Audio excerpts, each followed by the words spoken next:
Palaeo, गहवरनी palaeo माँ गहवरनी palaeo. श्रद्धा से सब दिन तोरे पूजलियो, तोरे पूजलियो माँ तोरे पूजलियो। कईयो ने घुरियो तकल ही गे मैया, कईयो ने घुरियो तकल ही गे मैया, केहन कठोर तू भेलही, केहन कठोर तू भेलही गे मैया, केहन कठोर तू भेलही। मीते दुख हम सबटा देखलिए, सबटा देखलिए दुख सबटा देखलिए।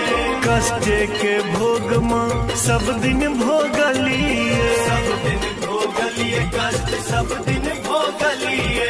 दिन सुखक ने देखलही गे मैया, दिन सुखक ने देखलही गे मैया, केहन कठोर तू भेलही, केहन कठोर तू भेलही गे मैया, केहन कठोर तू भेलही। केहन कठोर तू भेलही गे मैया, केहन कठोर तू भेलही। जिंदगी भर नोरे कनलही गे मैया, केहन कठोर तू भेलही, केहन कठोर तू भेलही गे मैया, केहन कठोर तू भेलही। उठ गहबर तोरे निपलियो, गहवरनी पलियो माँ गहवरनी पलियो। श्रद्धा से सब दिन तोरे पूजलियो, तोरे पूजलियो माँ तोरे पूजलियो।